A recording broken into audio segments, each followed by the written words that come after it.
Red on the yellow, red on the yellow, red on the yellow, red on the yellow, red on the yellow, red on the yellow, red on the yellow, red on the red on the yellow, red on the red on the yellow, red on the yellow, red on the yellow, red on the yellow, red on the yellow, red on the yellow, red on the yellow, red on the red on the yellow, red on the gula gula no ninata, gula gula kirkan vata, gula gula neran vota, red on the yellow, red on the red on the yellow, red on the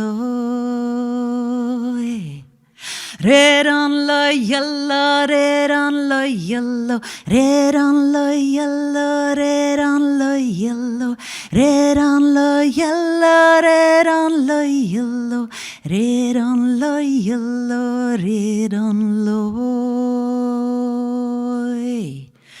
red on the yellow, red on the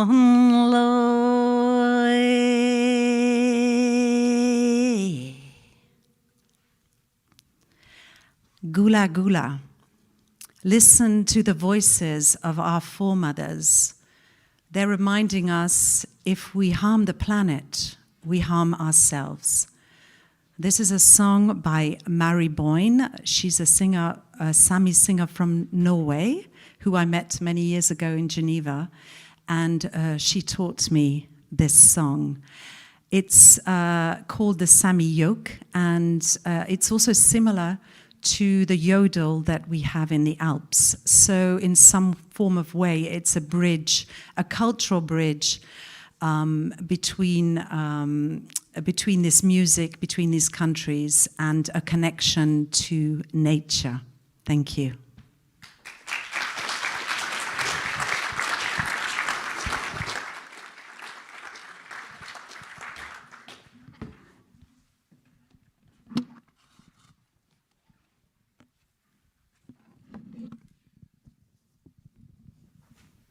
Bonsoir, Kaylee. Ça va? Bonsoir, Julian. And I think that's as far as my French is going to go tonight. What a pity. Good evening, Forum Geneva. Bonsoir, Building Bridges. Ça va?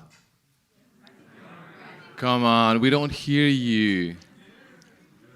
We thought that you were the most inspired crowd tonight at the Building Bridges. How are you doing, Building Bridges?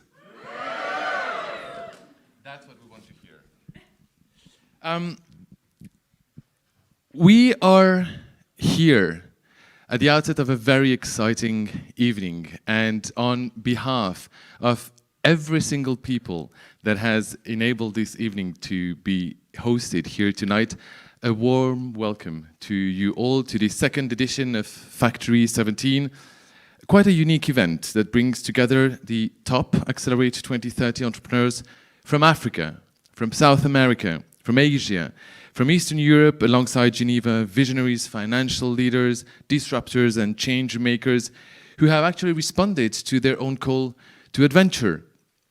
Through this evening of powerful storytelling, during this Building Bridges week, our innovators will actually share their inspiring personal stories. But stories about what exactly? And Kaylee, as an environmental conservationist, can you maybe tell us a little bit more about it?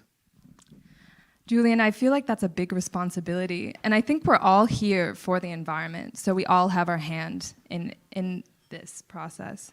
So, as we know, the world is at a pivotal moment right now, where we urgently need to bring our systems, our natural systems, back into balance. For this, we believe we need to shift towards a regenerative system that recognizes the value of nature and biodiversity. Now, regenerative and sustainability, what does this actually mean? I feel these words have been thrown around these last few years, and they feel far away. And where do we even start? So tonight, we believe that it begins within ourselves. And by reflecting internally on how we relate with the natural world around us, and challenging and asking ourselves how we play a role in this in our daily actions and the ways we work. We will be hearing from 8 speakers, each from their own respective leadership fields, within shifting the financial system away from pure economic gain to putting a value on our natural ecosystems around us. They will be reflecting on their own personal journeys with the natural world and how it inspired them to be catalysts in rebalancing these natural systems. And Julian? I guess that catalyst is the word tonight. One of the questions that we had is, we're in Geneva, mais est-ce qu'il y a des francophones dans la salle? Oui, est-ce qu'il y a des gens qui comprennent le français? Est-ce que vous pouvez lever la main, s'il vous plaît? That's quite a majority, c'est fantastique. Donc nous allons également accueillir en français ce soir toutes les francophones qui sont ici parmi nous, ainsi que les téléspectateurs et téléspectatrices en ligne qui nous suivent sur le YouTube Live. Je m'appelle Julien Beglen et en tant que Community Catalyst au Impact Hub Genève, qui est un réseau local, régional, national, international aussi, qui est un incubateur de projets et qui amène justement un certain nombre d'histoires à être racontées. Nous avons décidé ce soir d'amener des solutions tangibles aux problèmes actuels de notre société à travers un prisme qu'on appelle les objectifs de développement durable des Nations Unies, avec cet agenda qui nous permet, entre autres, d'aborder des défis mondiaux auxquels nous sommes confrontés, de la pauvreté en passant par l'inégalité des genres, le changement climatique, évidemment, à la paix et la justice. Nous sommes aussi convaincus que chacune et chacun d'entre nous, à sa façon, peut amener ce changement dans le monde. Alors, ce que nous vous proposons, c'est d'écouter des histoires qui vont nous inspirer, mais qui peut-être, ce sera votre tour l'année prochaine de nous raconter comment est-ce que vous inspirez ce monde. Comment est-ce que vous, chacune et chacun d'entre vous, amenez cette lumière au sein de cette biodiversité. As all of our speakers tonight, it does take courage to become and be the person we really want to be on stage in front of such an important audience as well. So in the words of the great mythologist Joseph Campbell, referring to the hero's journey, he said, if you can see your path laid out in front of you step by step, you probably know it's not your path. Your own path, you make it with every step you take, and that's precisely why it is your own path. So, of course, tonight I first would like to give the floor to someone who did take a bold step, who went out of her native initial way, stepped out of her comfort zone, and is one of the co-founders of Impact Hub Geneva. I mean, in short, my boss. But joke aside, at least one of them, she would not be who she is, and she would definitely not be where she is tonight if she wasn't, in her own way, a kind of hero. So, ladies and gentlemen, Santu Boishis.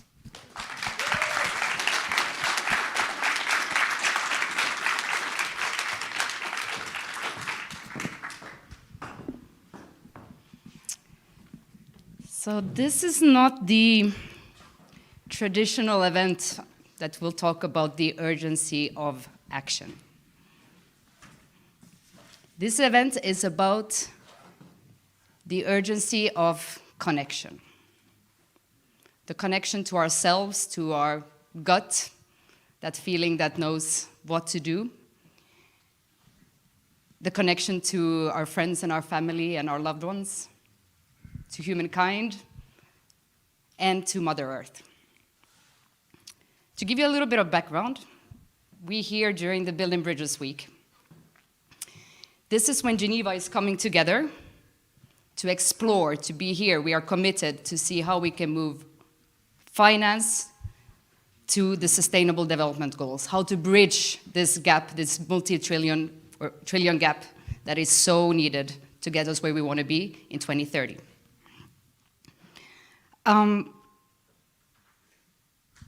2 years ago, at the first Building Bridges, it was hosted at the Bâtiment Force Motrice down the road.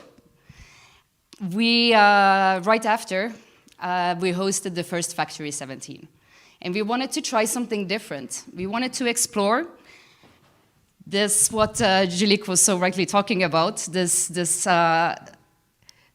stepping into, like, out of our comfort zone. And we were identifying people that had taken that path and would share their journey, so that it would also hopefully inspire others to see that this journey is not linear and it's not comfortable and it's vulnerable, actually. It's stepping into vulnerability.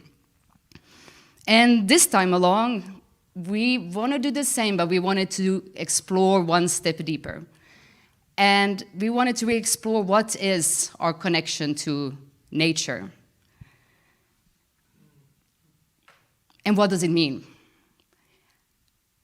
Personally, I believe in the so-called theory of emergence, that there is this natural flow, there is this universal intelligence, the way that the birds are flying, the ants are moving, the way that we interact as a planet, and that also that us as human beings are connected to this universal intelligence. And I've noticed myself in my life that when I am in flow and when I am connected, I also make impact happen at the outer level.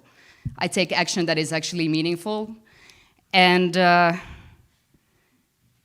I guess because I was asked to say, why are we organizing? Why did I want to organize this event? And I think it's because very often I find myself not in that flow. I find myself struggling, pushing myself a lot in my head, fighting for things and being very hard on myself, but also hard on my team, hard on the people around me, and sometimes, pushing too hard and being exhausted. And so I thought, knowing that when there is flow, magic can happen, and knowing that we urgently need to get that flow of funding towards the SDGs, I thought this would be a way to try and explore this topic further. And so I started to ask around, who are people in the Building Bridges community, in the Geneva community, that are courageous and maybe have taken this step and have had this same sense that we are connected to nature, we are nature, and through actually listening into this intelligence, they've actually been able to be guided and gotten that support on their journey. And I've come across some amazing people, and I think I'm here to be equally also surprised, and this is more of an exploration. So we're more taking with you here on a journey today. Know that for many of us, it's the first time we're actually sharing our personal story on stage, so this is more we're inviting you to a journey. But I've been so inspired to come across that there are people that are, that are like-minded, and hopefully we can all be inspired tonight. So with that said, I want to give a big thank you to the team that made this possible, and to the partners as well, and welcome you all to Factory 17 2021. Thank you.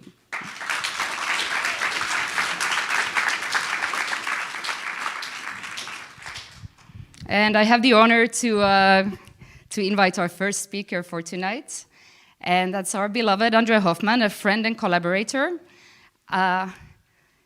He is, please come up. He is the vice president of Roche, but I think he has a much more to tell than that. And I would say, yes, your work around and your belief in this planet and in the ecosystem and the value of nature will make Andre a really a distinguished guest with us here today. So welcome, Andre. Well, Santo, thank you very much.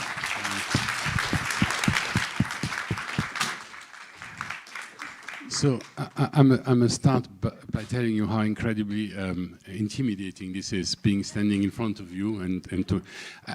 Let me tell you the truth. I was born in 1958. I'm old school. I was taught, you know, whatever you do, don't give away unnecessary information.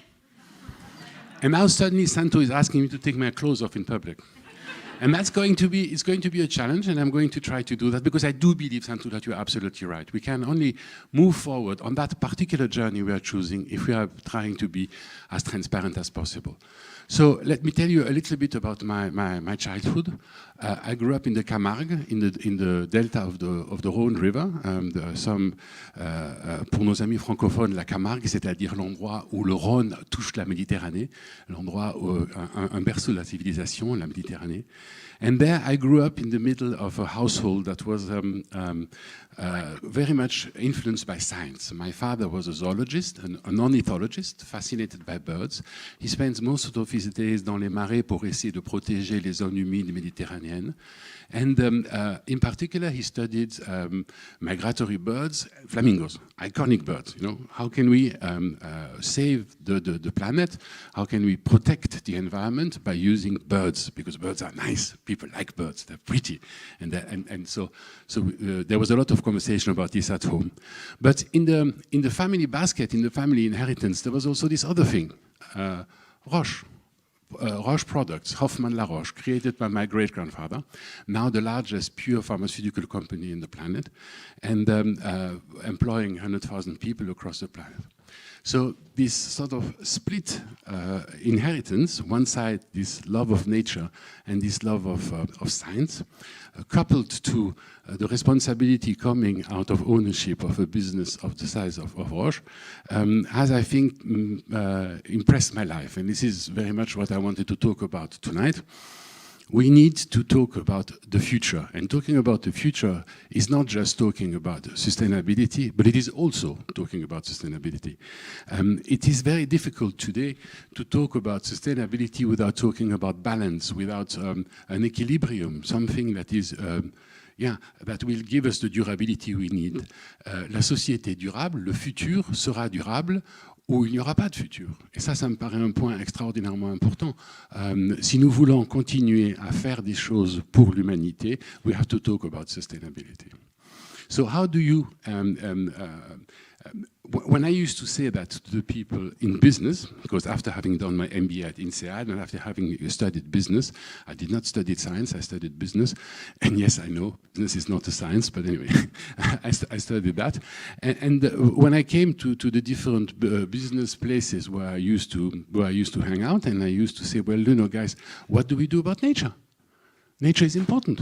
How can we, you know, nature is the support system, is a life support system on Earth, and if we lose it, you know, we're not going to go very far. Humanity without nature is just an encumbrance, you know, a short-term story. So people used to tell me, oh yes, André, you're absolutely right, absolutely, we need to do something about nature, it's important, but let us do business first, and once you make some money, we will give you some for your birds in the Camargue. Yeah?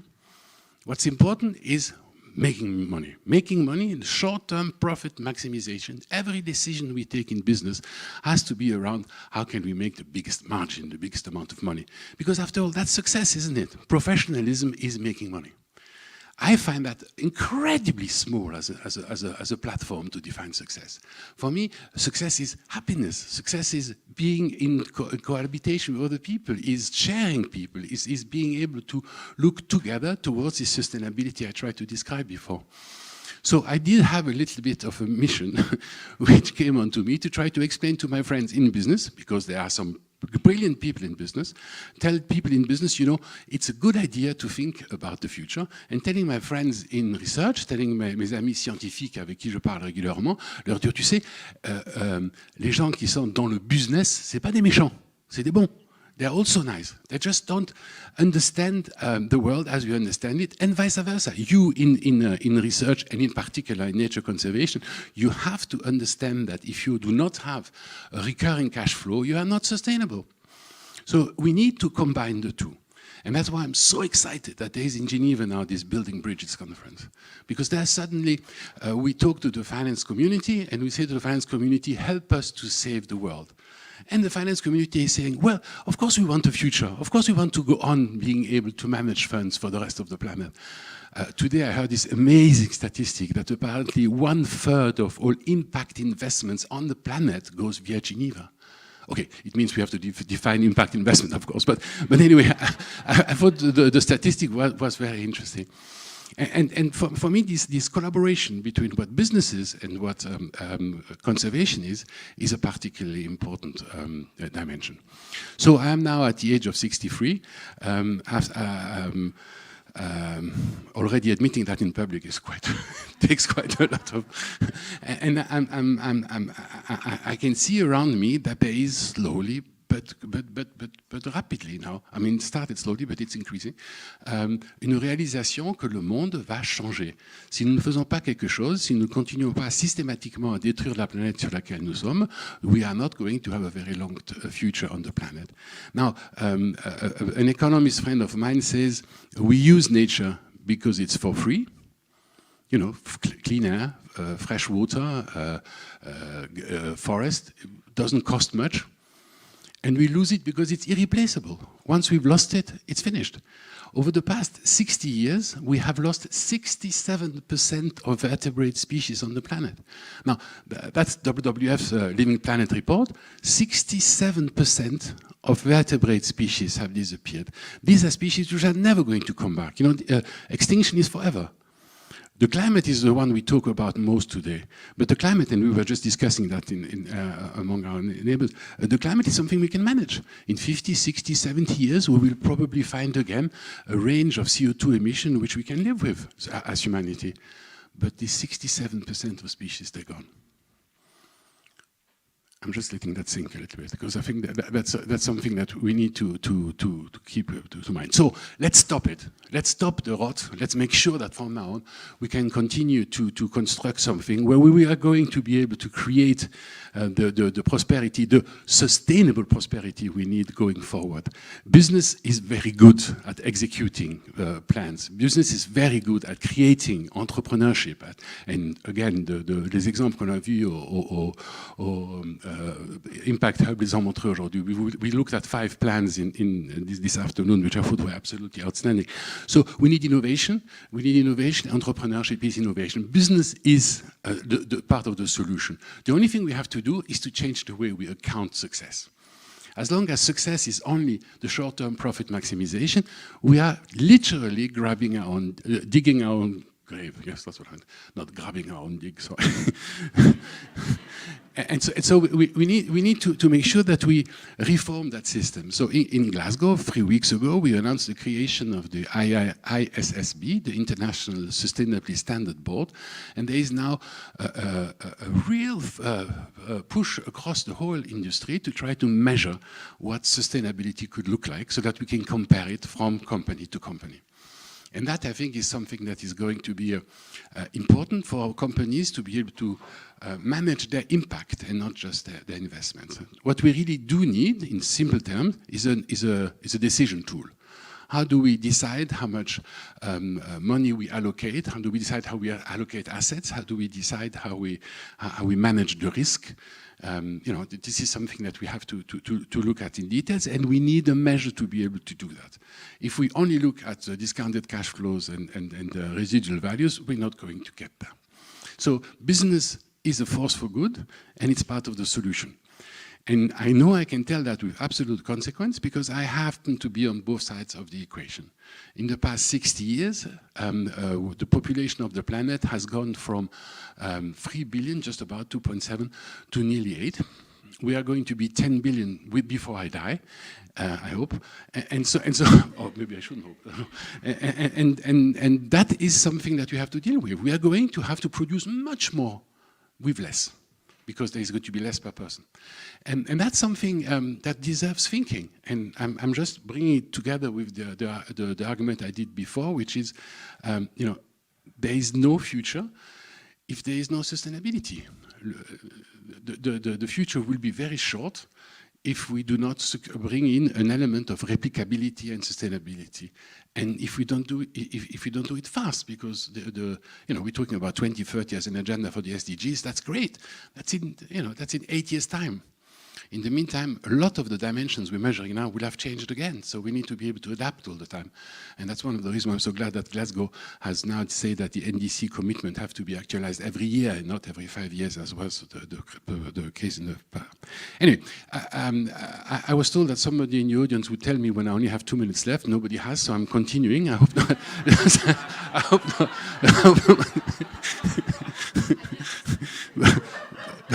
So did you do that?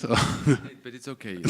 We don't interrupt under Hoffman. No. So it's just as a conclusion, if a bit of experience and age gives me the opportunity to make a couple of statements about humanity at large, it strikes me that the way we are organized at the moment, the way we are trying to sort of move forward, is a model of the past. The pandemic has demonstrated how incredibly fragile our system is.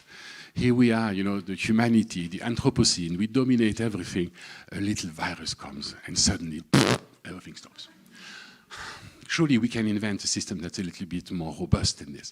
But if you want to save nature, if you want to save the planet, if you want to save humanity, we're going to have to deal with everything at the same time. We're going to have to deal with the social capital, the way we interrelate to each other.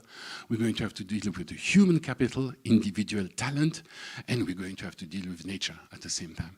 And it's the use of these three capitals together and the understanding of the interdependencies, how much does social system depend on nature, how much does nature depend on talent. It's when we understand the functioning between these three capitals that we will get to a measure that really means something. Because at the moment we only measure the result of this. And the result of this is too narrow. The world is much more complex than this. So in order to be able to do that, to save nature, we need to sort out humanity. We need to make sure that we have a more inclusive and more stakeholder-driven type of environment rather than just concentrating onto the creation of values. We need to tone down aggressivity. We need to tone down violence, which dominates our society. And we need to push forward diversity, biodiversity, but diversity also in terms of long term. Only if we do that will we be able to really have an impact onto the sustainability we will strive for. And so what I'm telling you tonight, and that would be my conclusion, it will only work if we define a new social contract. What do we owe to each other? What can I do for you? What can you do for me? What do you have to do for me? And that has to do with every single step of life. How do we go to school? How do we educate? How do we die? I mean, I'm going to be gone not too far. If I have to die in a hospital, I'm not particularly keen on this. How do we reorganize society in a way which will bring stability? And if you can go home and think about this and help us all together, to collectively, to collaborate into a new model, I think that's already 80% of the battle. Well, this time that's all. Thank you.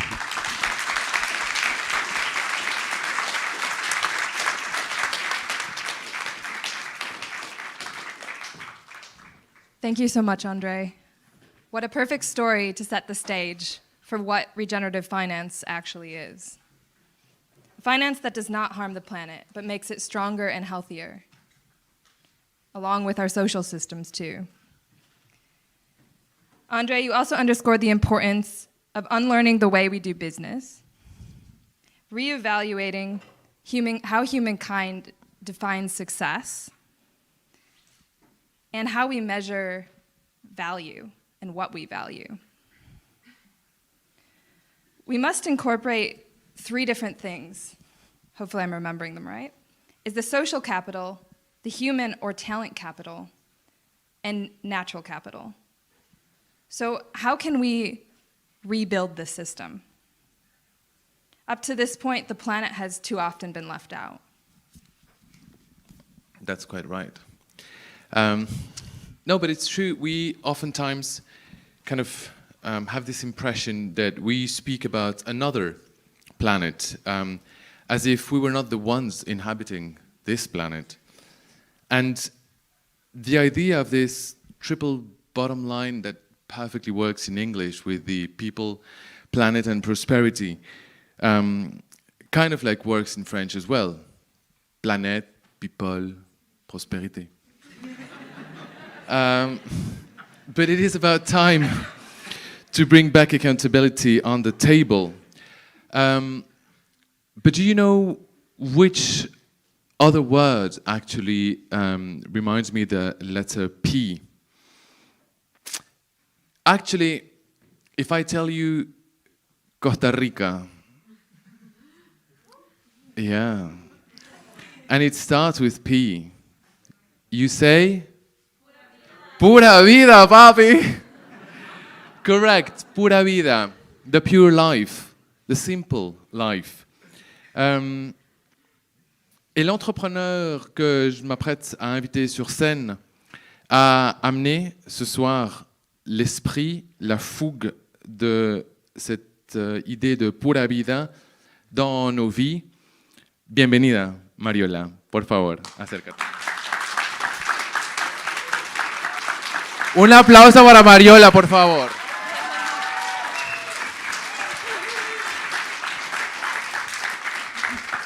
I understand that both your French and Kaylee's French is actually almost native. Sure, So almost. I know.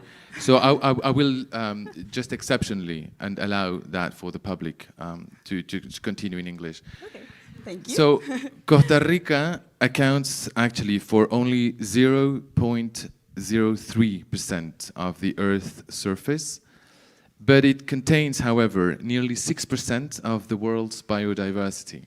So it's more than pura vida. Its natural wealth, both in species and ecosystems, is partly explained by its geographical position at the crossroads of two continents, home to more than 500,000 species, so that's the ones you mentioned before that are still alive, Andre.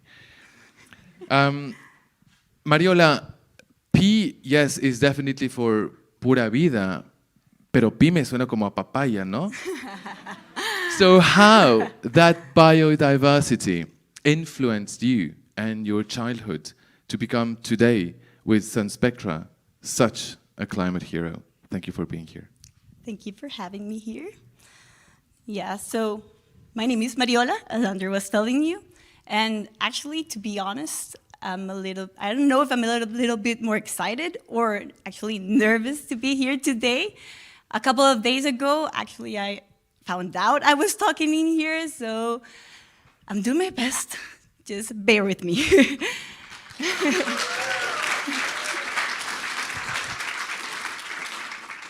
So when I got the email that I was talking here, they asked me, like, what is my relationship to nature? And my mind just went to one specific word. Like, if I ask you right now what nature means to you, what is the first thing that comes to your mind?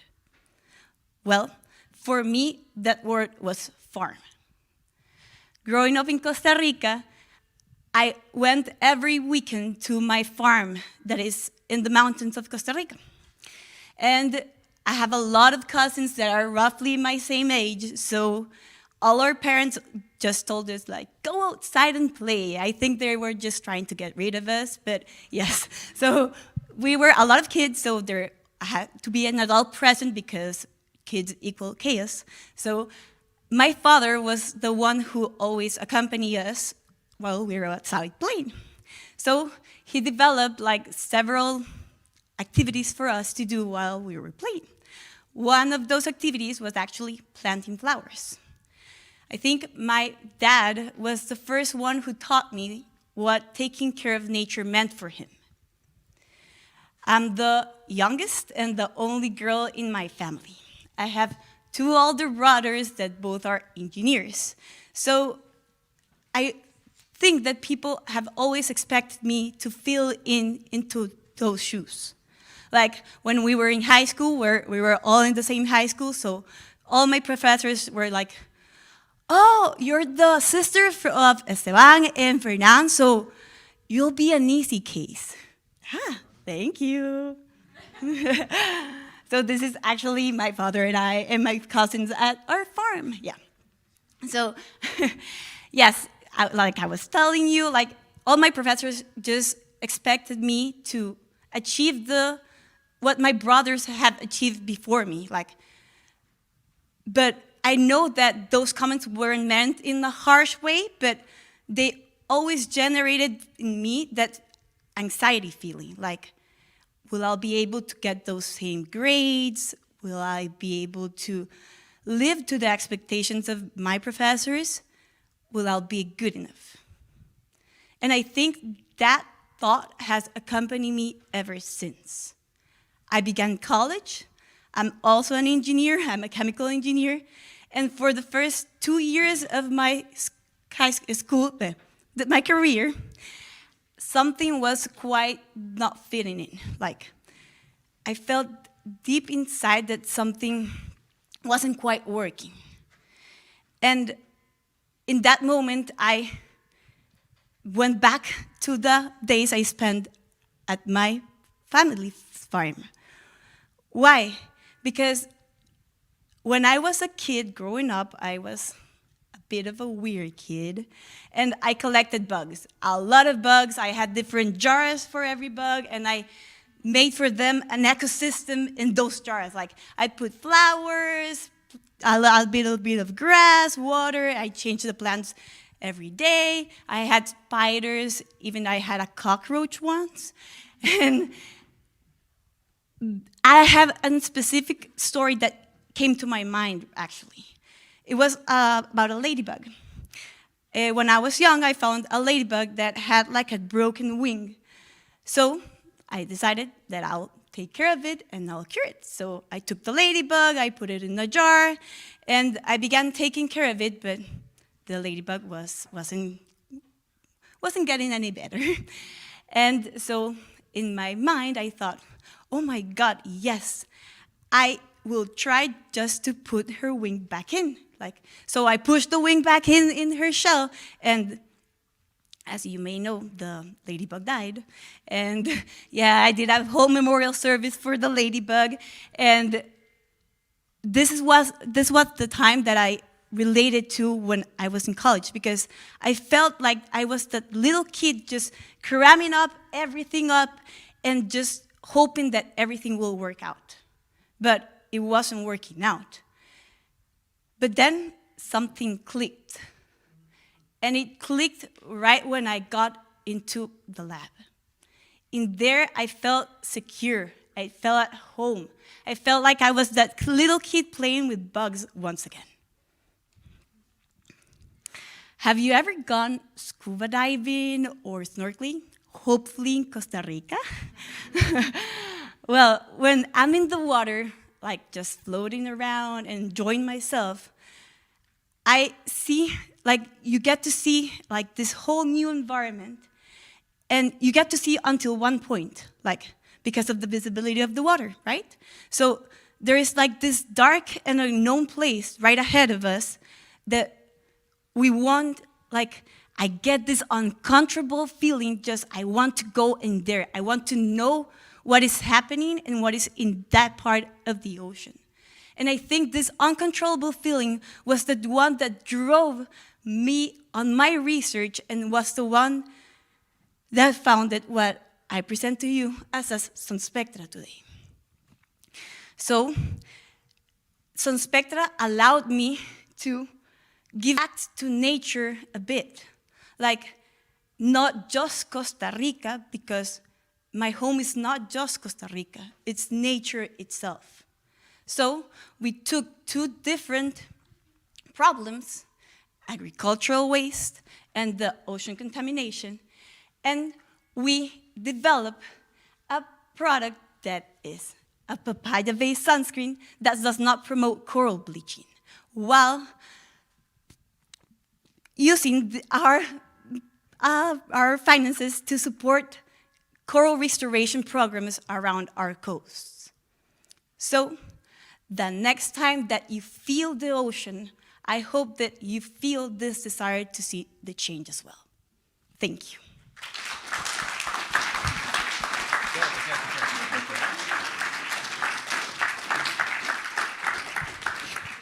Indeed, your passion for excellence, biodiversity, and papaya, obviously, with a coral reef, led you to materialize this mission. This is definitely a fundamental part of what has driven you forward. You knew that every single ingredient would play a rather important and essential role.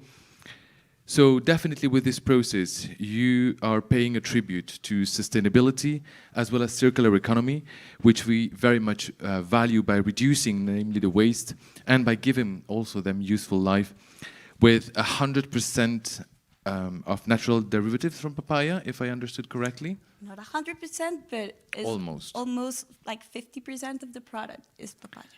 That is already impressive, especially for a Swiss citizen like me that can only barely see papaya from afar, which reminds me of my South American childhood. But I can say that by listening to you, I cannot wait for the summer and the sun to come back to Switzerland and to try Sun Spectra. And I am definitely looking forward also to tasting a new papaya. Thank you so much, Mariela. Muchísimas gracias. Thank you.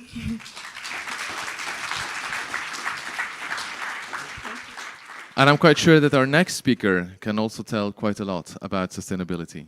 No papaya. But up next, we have Marie-Laure Schaffelberger, Marie is the head of ESG and stewardship for the Pictet Group, a leading European investment management firm, where she drives corporate strategy for the Pictet Group's responsible vision across investments and its own assets. She began her career at Pictet in 2007 in the media relations and public affairs team, where she was also responsible for corporate social responsibility initiatives. In 2014, she joined Pictet Assets Management Thematic Equities team as a product specialist, servicing clients across several environmental and social thematic areas.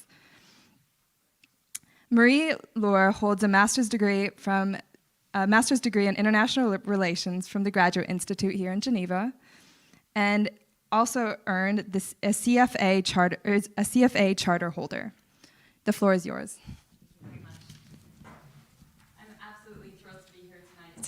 It's an exercise also in going beyond what I'm used to doing. For those of you who have seen me speak, it tends to be mostly finance, probably a lot drier and a lot less personal than what you'll hear tonight. Actually, when I got the email, I thought, why are they sending this to me? It must have been addressed to someone else. It must be a mistake. I am not an entrepreneur or a pioneer.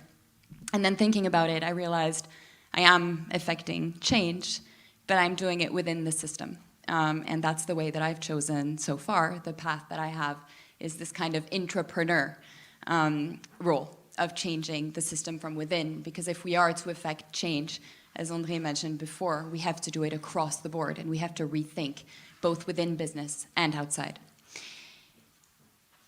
So what got me here? And this exercise was really interesting because I never had really thought about what drove me and my passion for sustainability and nature and other human beings. My story starts in Sri Lanka in 1983. This is an image of my beautiful mother in 1983 in front of the clinic where she gave birth. All of her American friends thought she was absolutely nuts not to go back to Switzerland to have her child.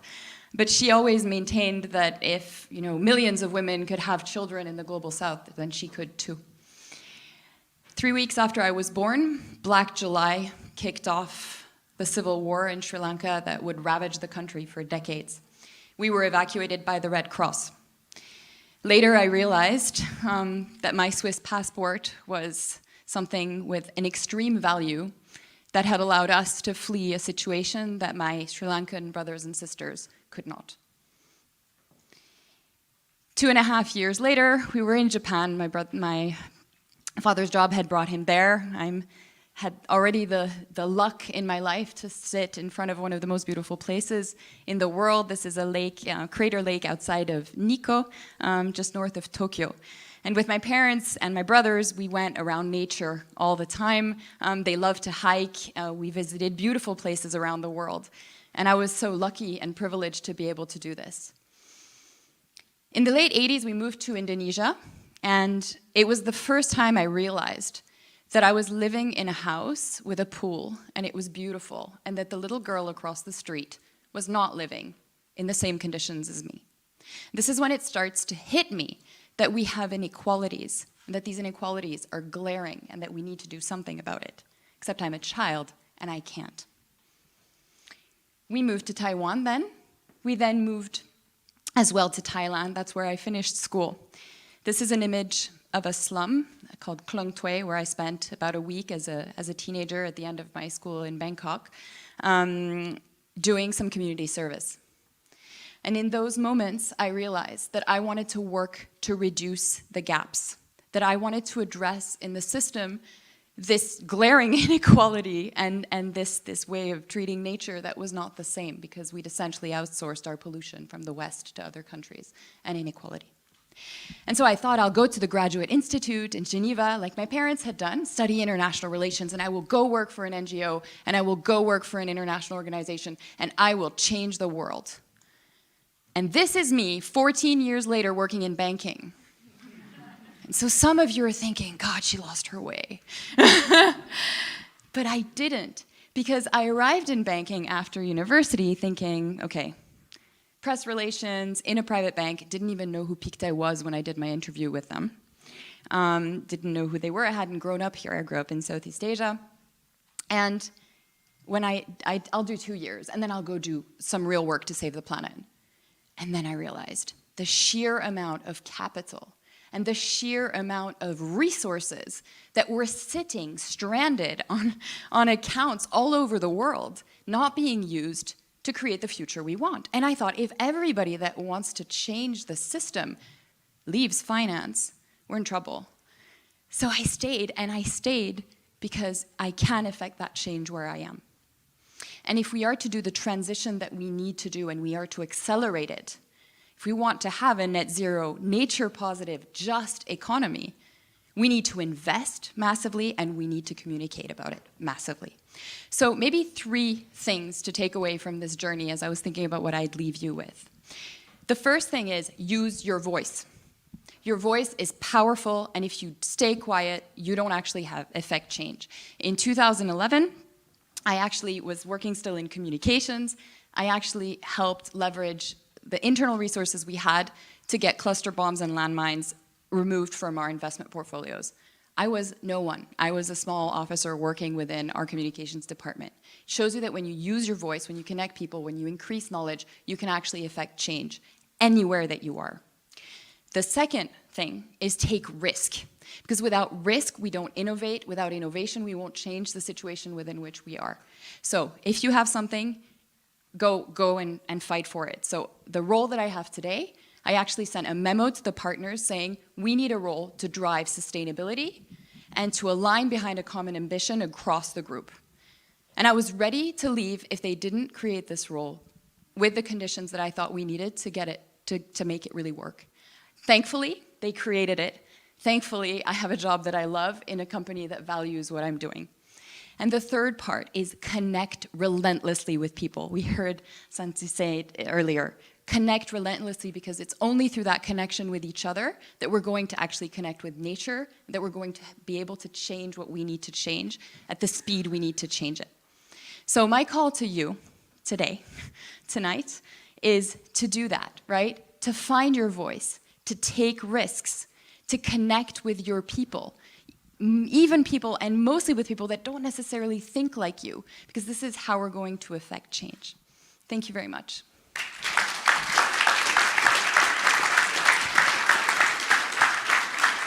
Thank you so much, Marie-Laure. Thank you for sharing your story about risk, using your voice, and connecting with others intentionally. I think risk is something we can all relate to. The constant question of playing it safe or stepping out for something that's right, but that stepping out's super uncomfortable. Your story reminds me that step does not need to be a huge, valiant feat that seems so far away, and one that we can't reach, but one that can be undertaken in our everyday workplaces. Actions that often take the form, more commonly, of something quiet, a battle within, which is equally as powerful. Indeed, remaining in the comfort zone, playing it safe, or as you said, stepping out, finding a voice, finding a sound. This is also what our next speaker, who is quite a character, will show you, how he also took a bold step. Miklos Vespremi is a climate change consultant, an activist based in Zurich. Growing up in Basel, he started playing piano at the age of 5. He built an international career as a concert pianist, but during his music theory PhD studies at Yale, however, he became aware of the true impact of climate change. He began devoting his entire existence to fighting this climate crisis, and today he works as a climate change and human rights consultant and with the Swiss Youth for Climate, whilst completing his MBA at the University of St. Gallen. Bienvenido, Miklos.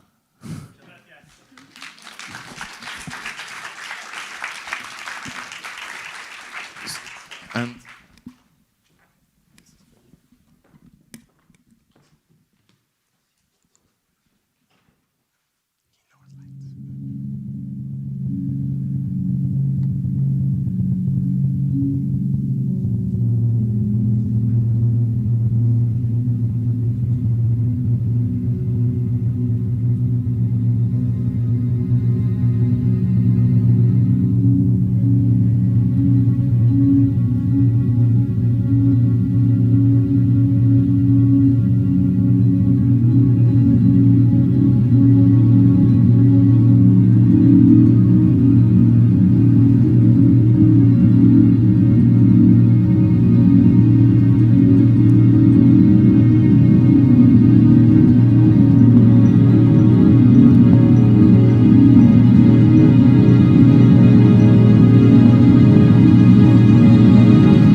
Nothing happens.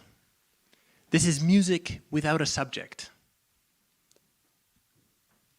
It is the gaze of the deep serene resting upon the ever-changing wave patterns of the ocean.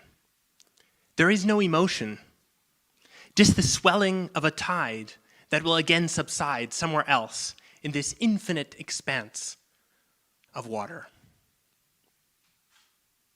What you just heard was an extract from Become Ocean by John Luther Adams, who commented, "Life on Earth first emerged from the sea. As the polar ice melts and the sea level rises, we find ourselves facing the situation that we may literally once again become ocean. The last time our atmosphere had today's levels of CO2, sea levels were 30 meters higher than today. By the end of the century, we will probably add enough CO2 to the atmosphere to raise it to heights not seen since sea levels were 80 meters higher. We are quickly recreating that world here and now.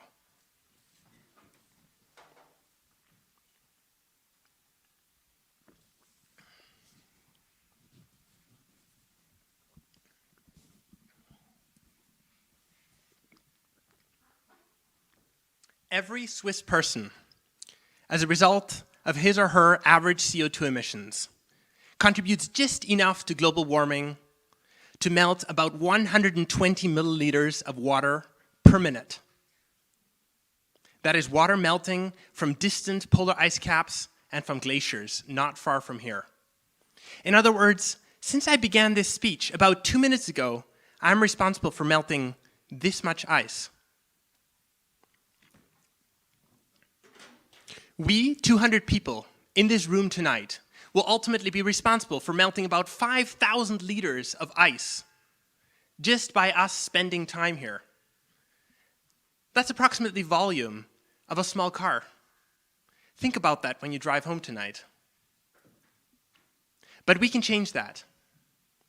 We can begin to change and transform the world's financial systems, beginning with Switzerland's, to stop contributing to the world that Become Ocean depicts.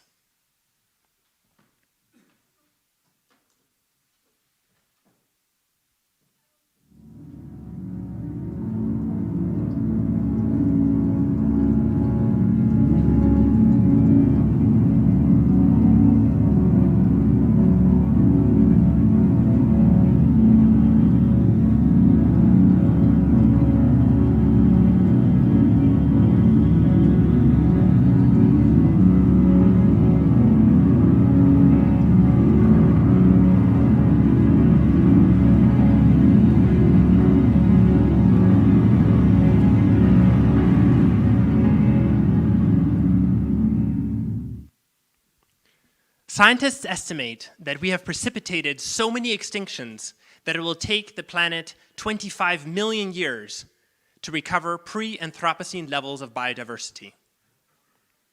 This is music to that stillness of a planet that has regained its balance after having lost so much of its life.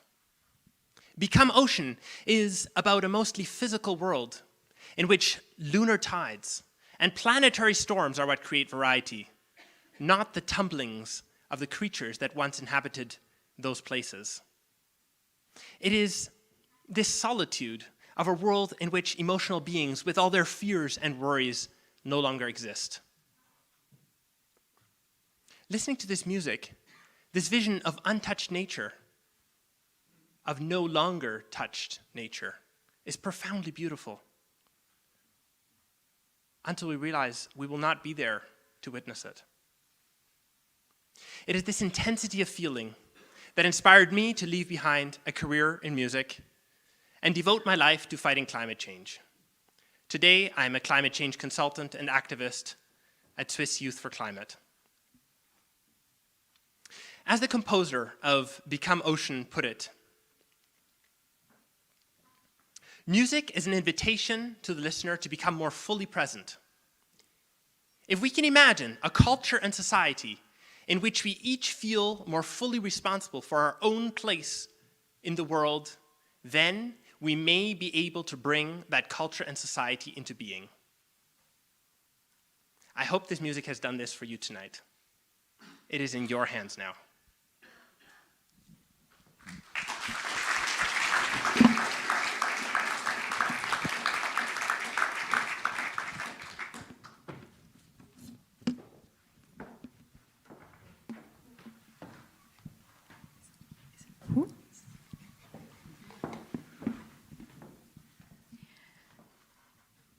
Just imagine that you are the only people left on the planet.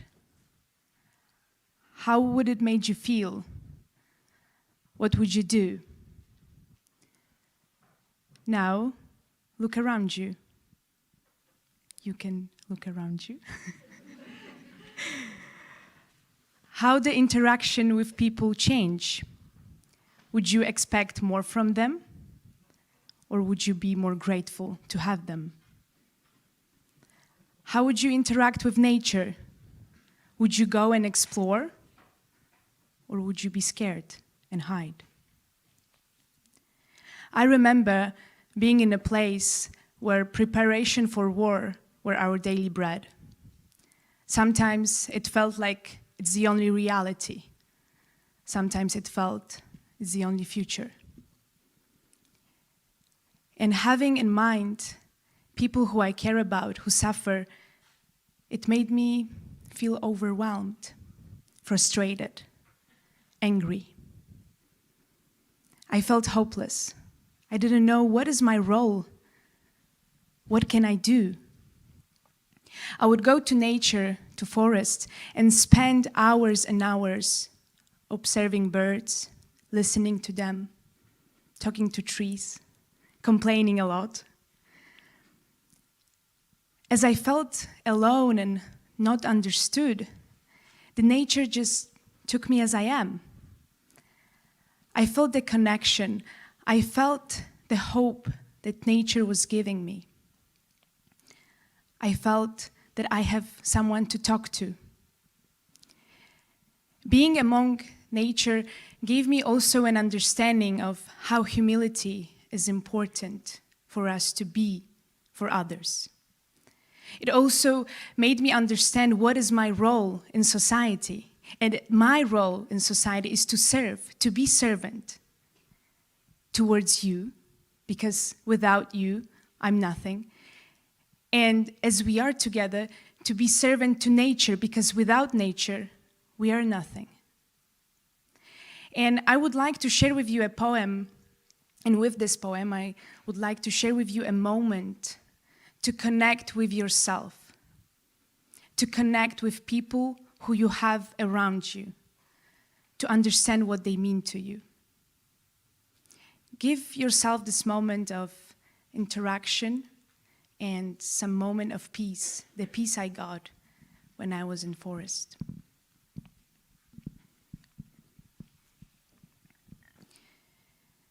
It could be too hard to believe that it's true.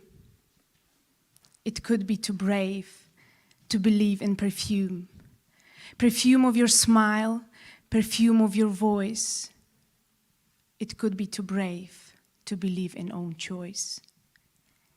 And even if it's inside of the dream, and even if it's only a seam, my feelings are like pureness with the wings, which are taking me on road trip without any fears. We are here together. We are there alone. We are trying to fulfill with energy this word. We have never thought of having this inside. Maybe we were closed for awareness of the mind. But our willing is to spread. But our willing is to change. And that's what we've got as a sign of being brave. I don't want to stop believing in this day when our hands together will make here a better place. Or maybe it just happened when we both have met, because I have this feeling of being on the right way. I don't want to stop believing and remembering this day when our hands together made here a better place. Thank you.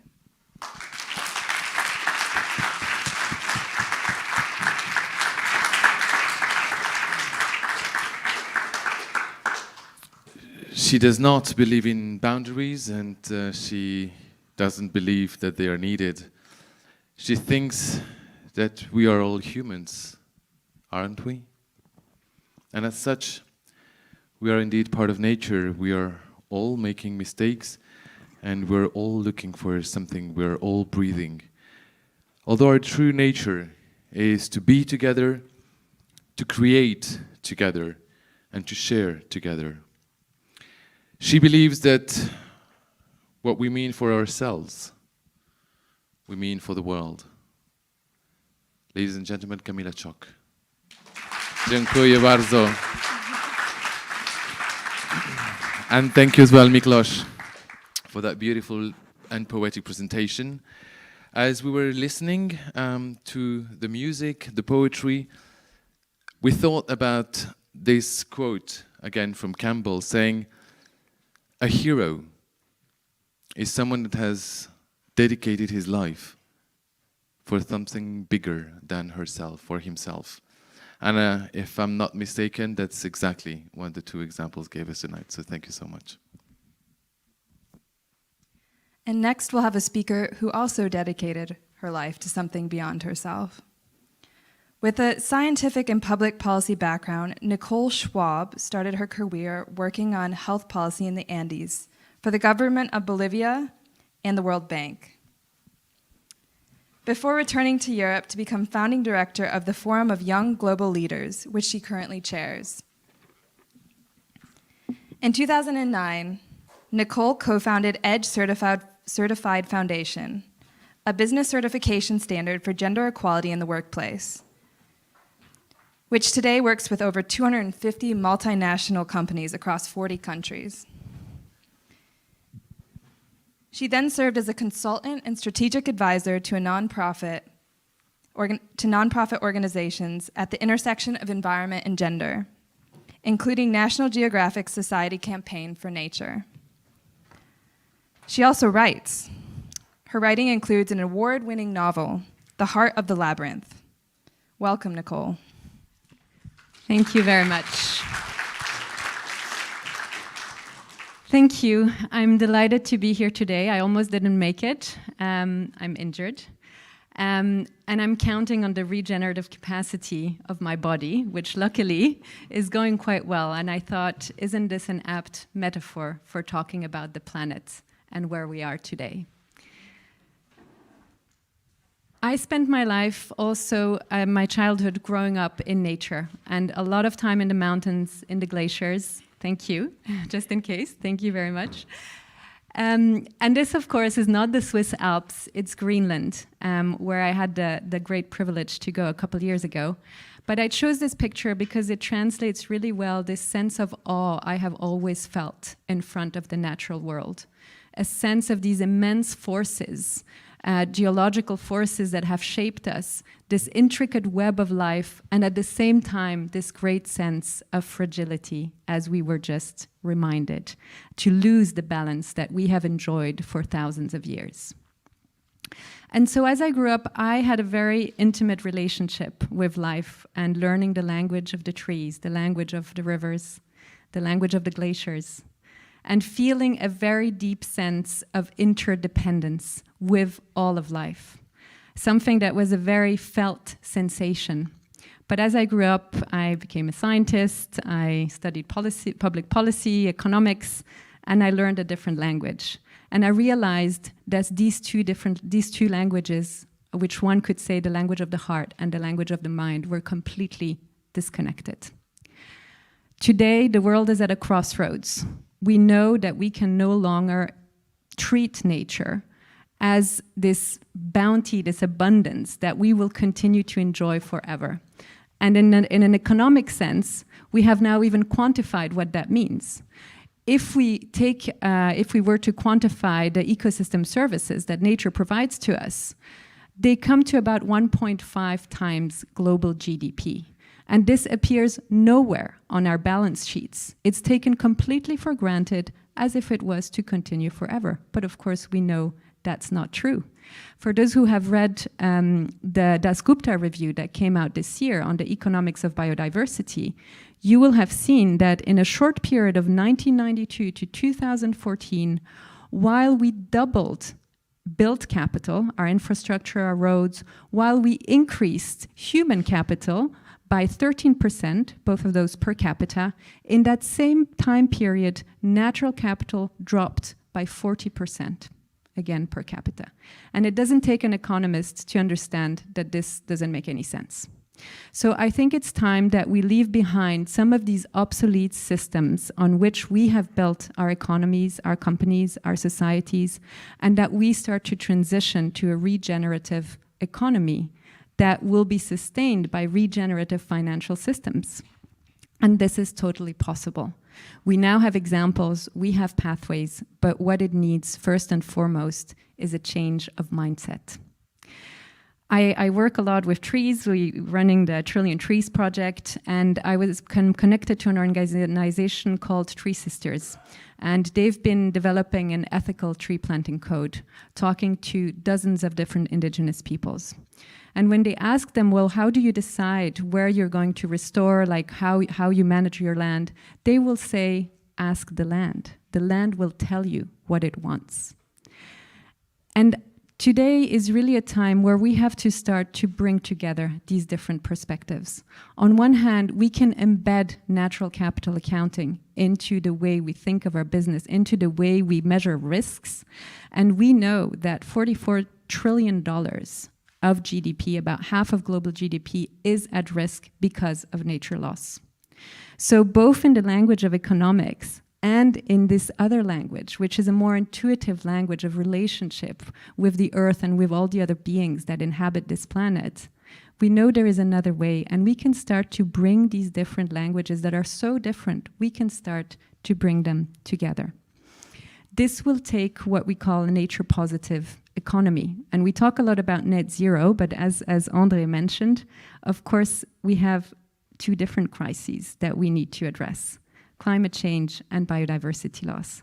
And nature positive is about not just not doing harm, it's about changing the mindset of who we are and moving from a species that is depleting and destroying with every purchase, with every consumption, with everything that we do, to actually becoming a civilization that can restore and regenerate with every action, every purchase. Imagine what that would look like. There are many examples today already of what this means. We've heard from one in the room, but we've also been running these Trillion Tree Challenges to try to find the new generation of entrepreneurs. We call them ecopreneurs. These are entrepreneurs that put the regeneration and restoration of nature at the heart of their business model. And I will just give you two brief examples. In Niger, Joseph, and Niger is the country, one of the countries that's ranked as the hardest for entrepreneurs. And yet, Joseph created a company called Sahara Sahel Foods that brings back native tree crops, which have higher nutritional value, creates livelihoods, restores ecosystems, and is not quite breaking even because it is so challenging, but is on the journey to get there. It is possible. Similarly, in Peru, Sophia created Shiwi with the objective as a business. The business's mission is to restore harmony between humans and the planet. What if all of our businesses had that as a mission? Wouldn't it be beautiful? And what she does is she encourages consumption of products from natural protected areas in Peru, from the forest, honey, cacao, nuts. Let us take these as an inspiration. And I would like to invite you, as you leave the room tonight, to reflect on what is the next step in this transition towards a nature positive economy.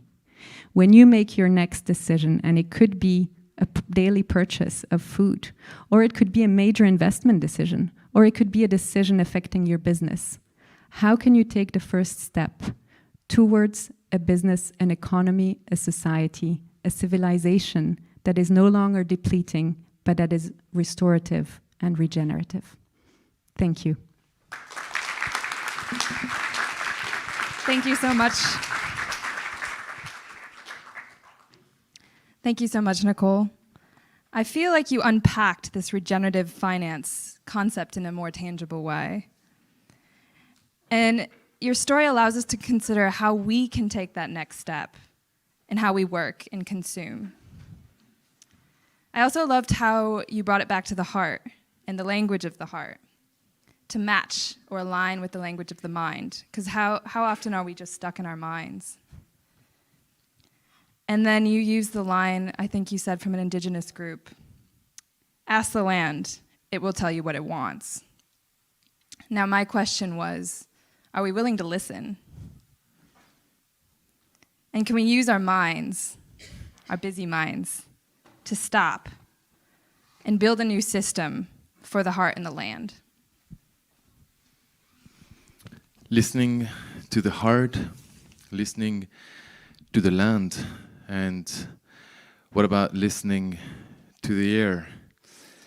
Gordian Jawanowski is a North Macedonian eco-activist, precisely. After the eco-entrepreneur, there is also activism on different sides, and brilliantly mixed with a software engineer, working on raising awareness about air pollution through technology. As a matter of fact, in 2014, he created the Air Care mobile app, which uses open data to visualize air pollution. It's actually an app that was also designed to save his own country and the rest of the world from this invisible enemy. Back then, its launch triggered nationwide protests in North Macedonia and Serbia by citizens simply demanding that local governments take more serious actions against that issue. Ladies and gentlemen, Gordian.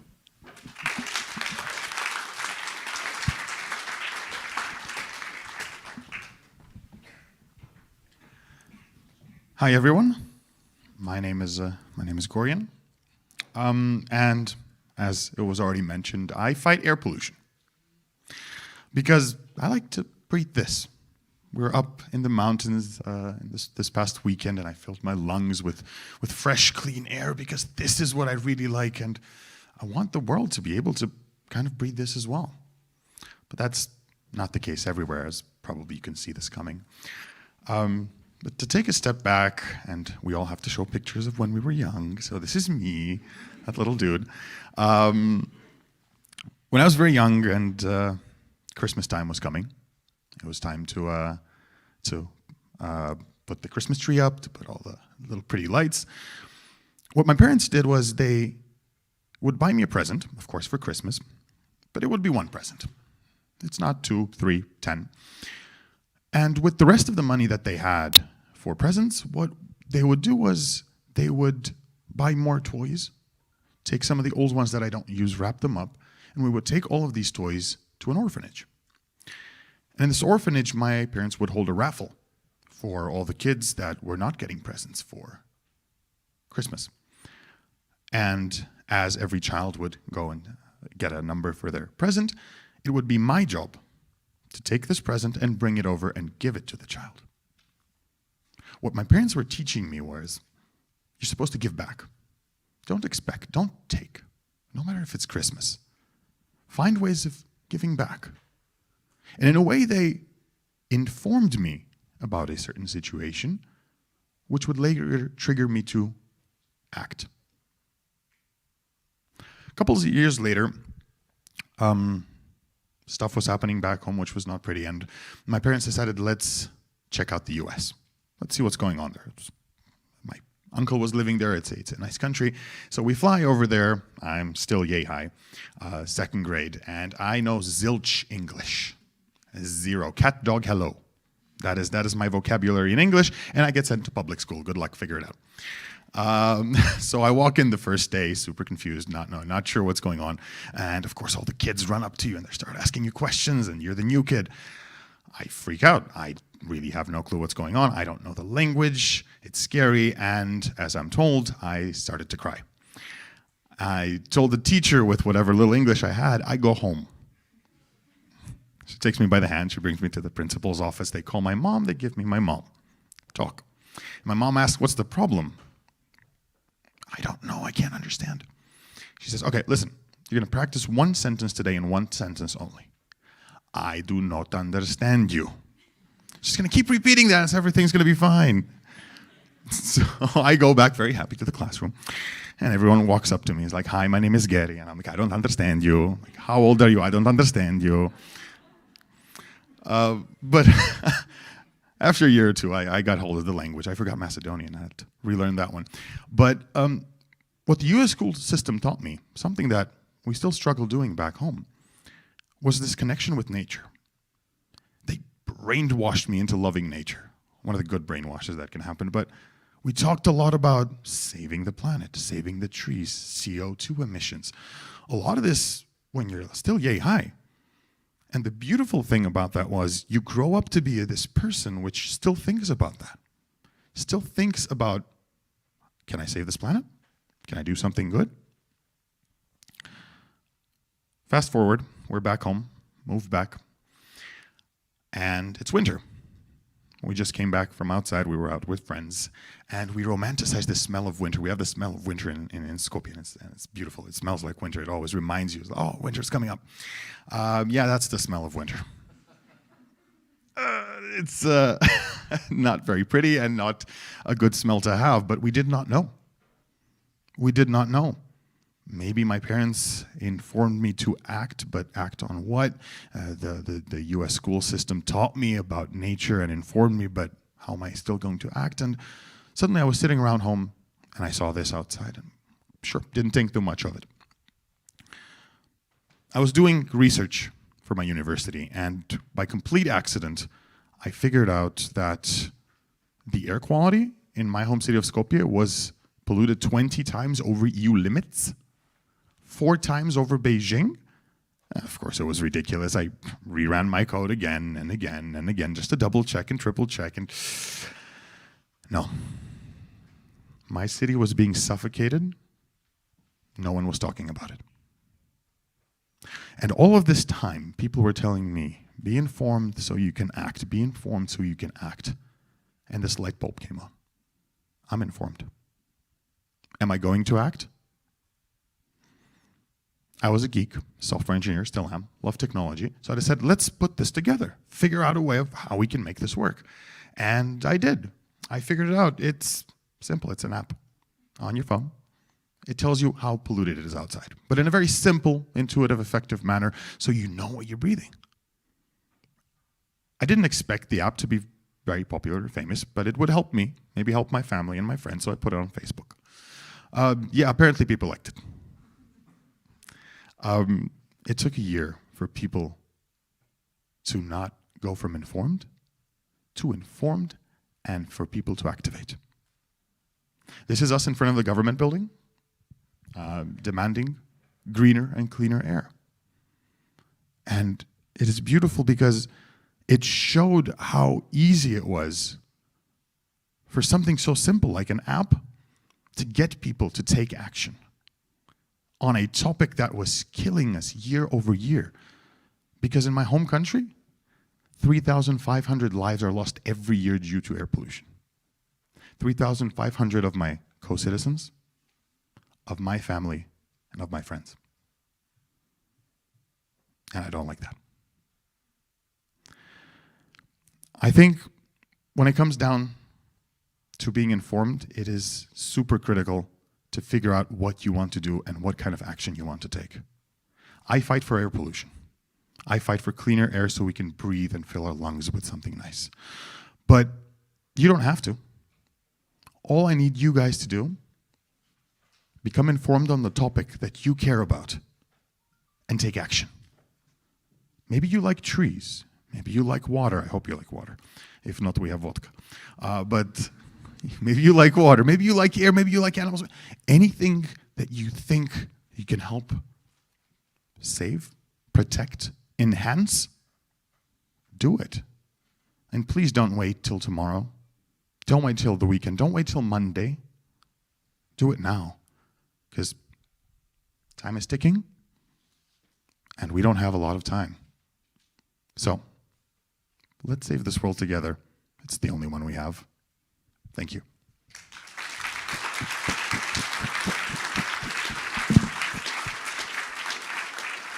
Thank you, Gordian. Indeed, some say that love is a human right, but breathing clean air is definitely another human right. And I guess that, again, tonight we have yet another glaring example of the fact that we take more often than for granted. We just decide tonight that air is important. What is your fight? What is your heartbreak? And this is how I hand you over the floor. Thank you, Gordian. So hopefully Guillaume can answer that in his own way. I will welcome Guillaume Taylor to the stage as our next speaker. In 2002, Guillaume became a partner of the Pure Pictet Turretini and Company Limited, which is worth more than $3 billion as an investment firm. And in 2010, he founded Quadia, if I'm pronouncing that right, a pioneering impact investment firm. Since 2000, Guillaume's activities have been concentrated on social and environmental finance. He has quite a lengthy bio of achievements here. Guillaume was a co-founder of the Sustainable Finance in Geneva. He was also a member of the steering committee for WWF's International Campaign for a Living Planet. He was also a member of Firmenniche's Sustainability Advisory Council, and he now presides over the investment committee of Beco Mob, a UK-based nature conservation trust fund. He is the chair of the Bergplaats HRH Princess Irene of the Netherlands Foundation. Guillaume is a treasurer of Foundation Pro Valet and a board member of the Montagu Foundation, both nature conservation organizations. As a pioneer in this field, he has remained true to himself and to his core values. Today, Guillaume pushes himself even further, embracing the second chapter of this personal journey, in complete alignment with sustainability, and all that beholds while ensuring to learn and grow from this experience in a more spiritual and humane way. Welcome, Guillaume.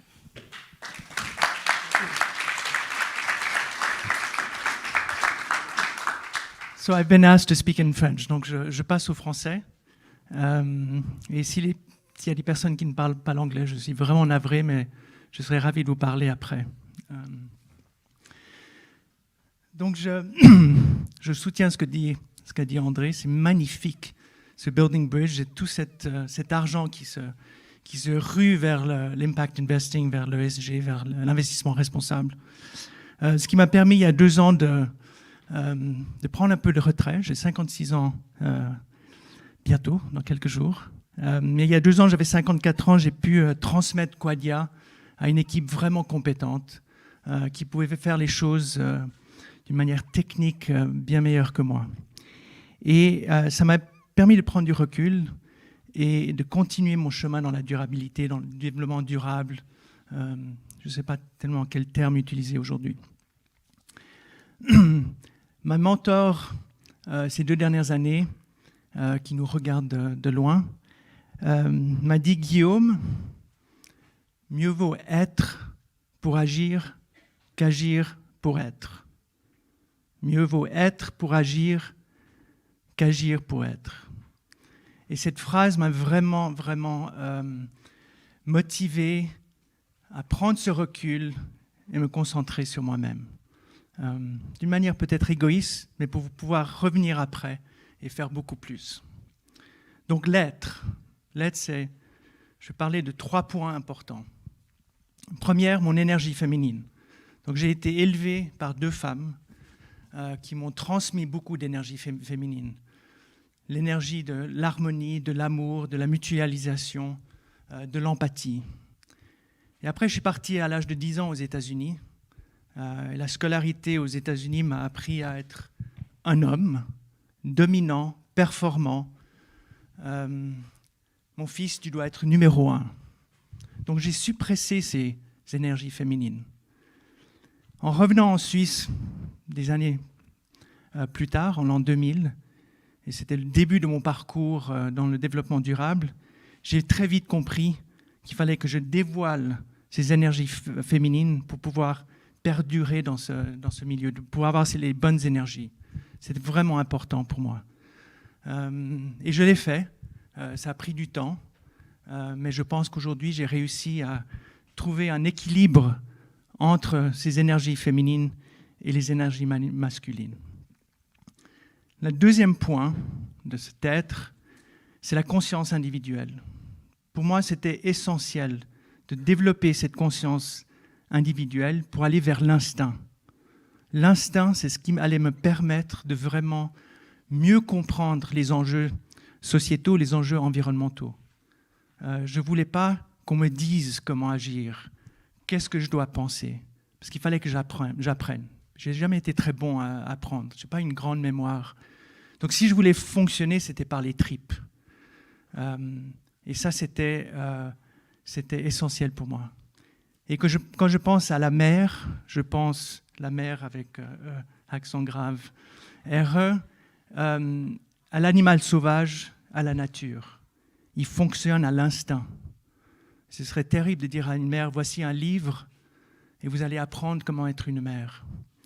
N'utilisez pas votre instinct. Dire à l'animal sauvage qui, finalement, n'a pas un savoir, mais il a un instinct, il ne détruit pas son environnement. Et la nature, bien sûr, elle vit que par l'instinct, mais c'est un instinct magnifique et c'est pour ça qu'on est là. Donc, bien sûr, on ne doit pas détruire cela. Troisième point de l'être, c'est la notion de la balade. En anglais, to wander. Et j'ai eu cette chance pendant 2 ans de me balader. Pas physiquement nécessairement, mais juste ne pas avoir d'objectif dans mes pensées, ne pas avoir un point de départ, ne pas avoir un point d'arrivée. J'ai eu le luxe du temps aussi. Mais cette notion de se balader, de permettre de voir d'autres solutions. Il n'y a pas qu'une solution. On cherche souvent une solution. One size fits all. Il n'y en a pas. Et peut-être qu'il y a une solution qu'on ne voit pas aujourd'hui. Et donc il faut qu'on garde les yeux ouverts, qu'on partage, comme a dit ma collègue, qu'on regarde autour de nous. Et peut-être on verra quelque chose qui nous permettra d'aller beaucoup plus loin. Notion de se balader. Tout ça s'est traduit dans l'action, agir. Et pour moi, sur 3 piliers. Le premier, quand j'ai créé Quadia, il faut que j'aille vite maintenant, j'ai 2 minutes. Quand j'ai créé Quadia, j'ai fait une erreur, une grande erreur qui a coûté, mais heureusement, on est toujours là. Je suis passé d'un investissement traditionnel à un investissement d'impact. Je me suis dit, c'est très bien, au lieu d'investir là, j'investis là, et je suis un investisseur responsable. Mais j'ai pris avec moi tout mon conditionnement, mon appris de la finance d'avant.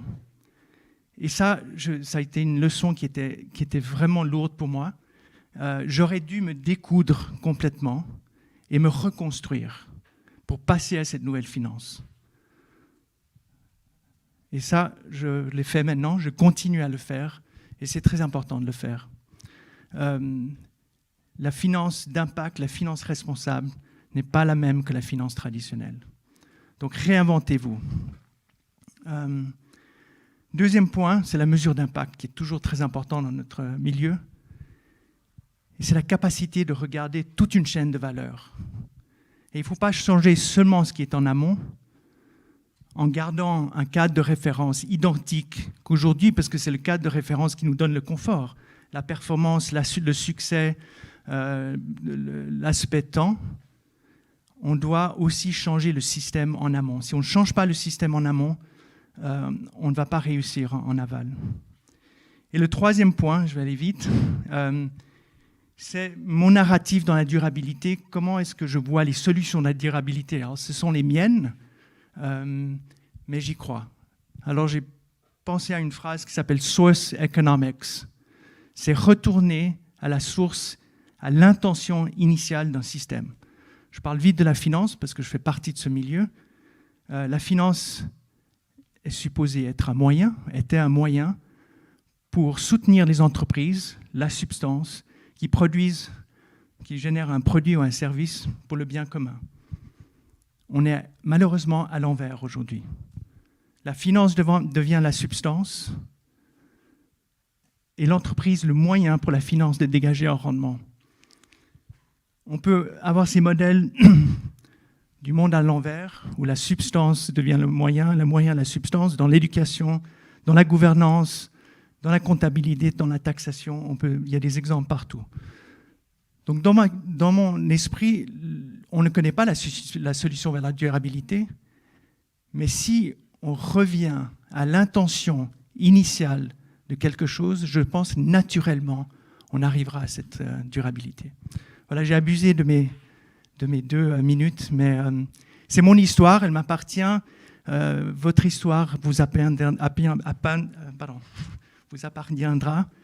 C'est la vôtre, on a chacun notre histoire, mais je crois que c'est très important d'avoir cette histoire et de pouvoir continuer dans cette durabilité. Merci beaucoup.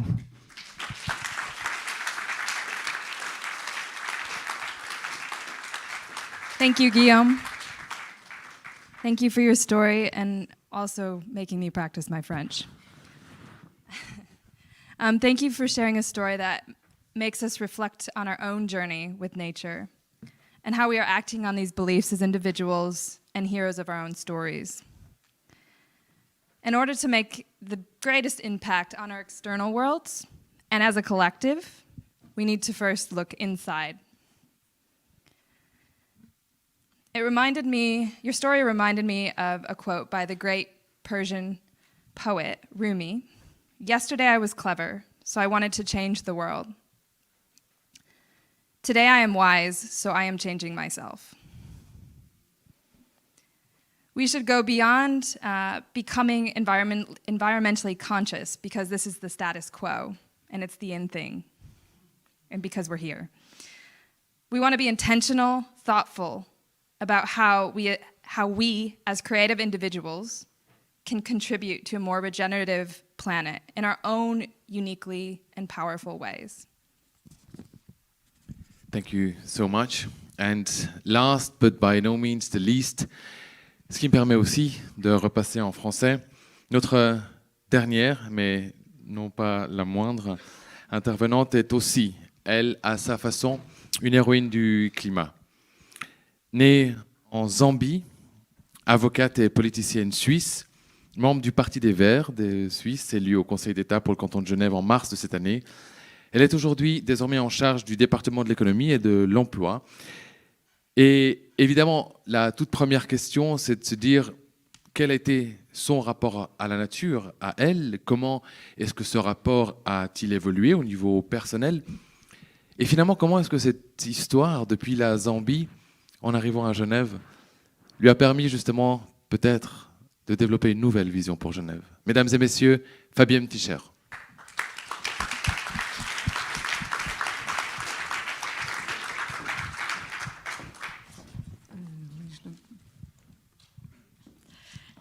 Mesdames, Messieurs, bonsoir. Je suis très heureuse d'être là ce soir, un peu gênée. J'ai pas l'habitude de parler de moi. Ça peut paraître un peu surprenant pour une politicienne, mais curieusement, si je fais souvent des discours, c'est rarement des interventions dans lesquelles je me livre. Alors, vous avez réussi à me faire sortir de ma zone de confort. Merci. C'est un exercice voilà, qui est difficile, assez difficile pour moi, pour que j'ai même eu besoin de prendre quelques notes pour pouvoir suivre le fil de mes pensées. Oui, je suis née en Zambie et c'était un voyage un peu particulier qu'il m'a été donné de faire. Comment est-ce que je me suis trouvée à m'engager pour la nature, pour la durabilité, pour toutes ces choses qui nous réunissent ce soir.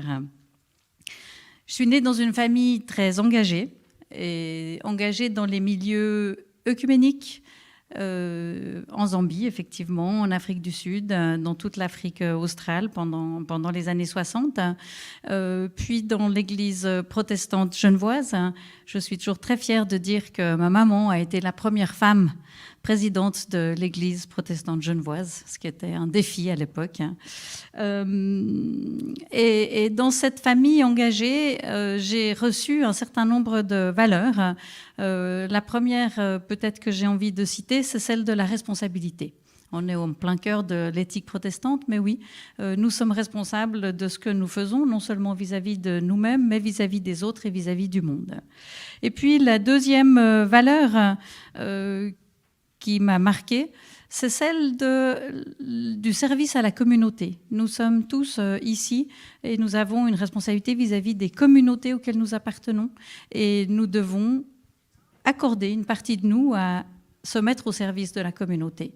Nous appartenons tous à plusieurs communautés. Nous avons des communautés de fait, notre famille, notre pays ou notre réalité. Et puis nous avons des communautés de choix, celles qui sont composées de gens qui partagent nos combats, nos valeurs ou auxquels nous nous identifions. Eh bien, d'une manière ou d'une autre, ce que j'ai appris pendant toute mon enfance, c'est que c'est normal, c'est naturel de se mettre au service de sa communauté. Et c'est ainsi qu'à la maison, j'ai souvent vu défiler des grandes figures des mouvements d'indépendance africains, du mouvement anti-apartheid. J'ai fait ma première manifestation pour la paix avec ma maman alors que moi j'étais adolescente. Et puis finalement, les mots de justice sociale et de solidarité ont bercé mon quotidien.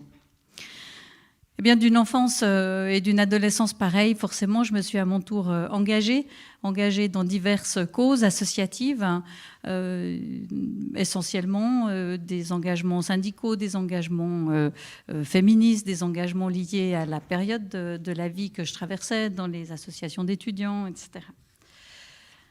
Et puis, à un moment donné, j'ai eu envie de passer à une autre forme d'engagement. Un engagement qui ne soit plus sectoriel, mais un engagement qui soit plus global, plus complet. Et j'ai voulu m'engager politiquement. C'était dans le courant des années 2000. J'étais dans l'intervalle devenue mère de famille. Et je me heurtais toujours à la même question. Quelle histoire mes enfants auront-ils à raconter à leurs enfants ? Est-ce que le monde de mes petits-enfants aura été tellement dégradé que les souvenirs que mes enfants voudront leur raconter n'auront aucun sens pour eux.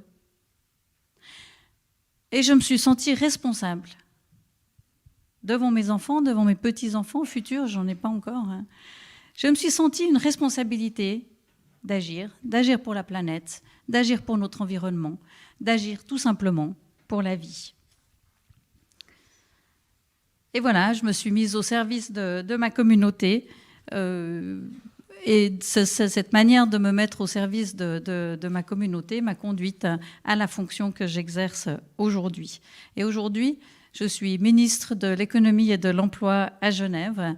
Et mon quotidien est d'œuvrer pour le bien commun des Genevoises et des Genevois. Alors nous qui sommes là ce soir, nous savons bien que les Genevois viennent du monde entier et pas forcément de Genève.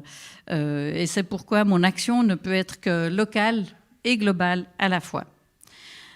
Localement, peut-être qu'on peut passer à l'image suivante parce que c'est une image qui va nous permettre de prendre un peu de hauteur et avoir un regard. Elle est peut-être pas, elle n'a pas été prise, ah non. Non, j'en ai que 2. Ok, alors c'était une image du bol d'or sur le Léman vue du Jura et c'était une belle image justement, de prendre un peu de hauteur, un peu d'air. Localement, je m'engage pour que les entreprises genevoises quittent et renoncent à un modèle économique basé sur une vision du 19e siècle, une économie linéaire fondée sur produire, consommer, jeter. Et qu'elles adoptent une vision au contraire du 21e siècle, qui est celle que nous voulons promouvoir ici. C'est l'économie circulaire fondée sur une éco-conception, sur des productions qui soient peu gourmandes en matières premières, en énergie, qui soient réparables, réutilisables, recyclables. Et pour tout cela, je développe un programme d'action de soutien aux entreprises qui veulent s'engager dans la durabilité et que j'ai l'ambition de mettre en œuvre au cours des prochains mois et années. Sur le plan global, eh bien, j'ai l'ambition de soutenir le mouvement qu'on voit à l'œuvre cette semaine dans Building Bridges, dans toutes ses composantes, dans toutes ses facettes. Nous devons absolument réfléchir à la manière dont nous pouvons changer notre impact sur le monde, sous l'angle du climat, sous l'angle de l'énergie, sous l'angle de la biodiversité. Bref, dans la mise en œuvre des objectifs de développement durable, sous l'angle du E, du S, du G, mais aussi du N. Et je pense là à la responsabilité numérique des entreprises, qui est pour moi une question très importante. Nous allons aujourd'hui, dans les années à venir, devoir nous poser des questions, faire des choix, de nouveau nous engager pour que le recours que nous allons inéluctablement faire toujours plus aux ressources numériques, eh bien, soit fait de manière éthique, soit fait de manière responsable, là encore dans des aspects climatiques, mais aussi respect de la personnalité, gestion des données. Voilà, je crois que Genève a un rôle particulier à jouer sur cette ligne. La convergence des compétences et de l'excellence dans le domaine académique, dans le domaine financier, dans le domaine politique des organisations internationales, crée une sorte de microclimat pour rester sur la thématique climatique. Et il nous appartient à nous, Genevois, de mettre ces particularités au service de la communauté mondiale. C'est notre responsabilité d'y contribuer et je m'y engage.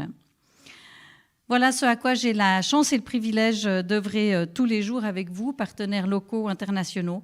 Et en guise de conclusion, j'aimerais profiter d'être la dernière intervenante pour remercier d'abord les organisateurs, Impact Hub, pour la force et l'intensité des témoignages que chacun et chacune ont apportés ce soir.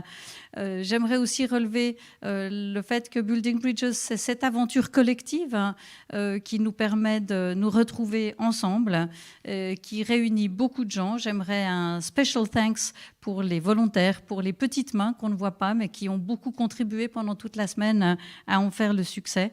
Et puis, je vous remercie, vous tous participants, parce que grâce à votre présence, grâce à la force que nous allons tirer de ce que nous avons reçu cette semaine, eh bien, nous allons à notre tour pouvoir démultiplier l'impact des résultats de cette semaine. Je vous remercie de votre attention et vous souhaite une bonne fin de soirée. Merci. Merci beaucoup, Madame la magistrate. Vous pouvez seulement rester là, ne partez pas plus loin. Choix personnel et engagement personnel, quel que soit le niveau, quelle que soit la fréquence, quelle que soit l'intensité, c'est les mots qu'on retiendra. On peut toutes et tous, chacune et chacun d'entre nous, faire quelque chose. This climate crisis, and it's not just about climate change, happens for all sorts of very complex reasons.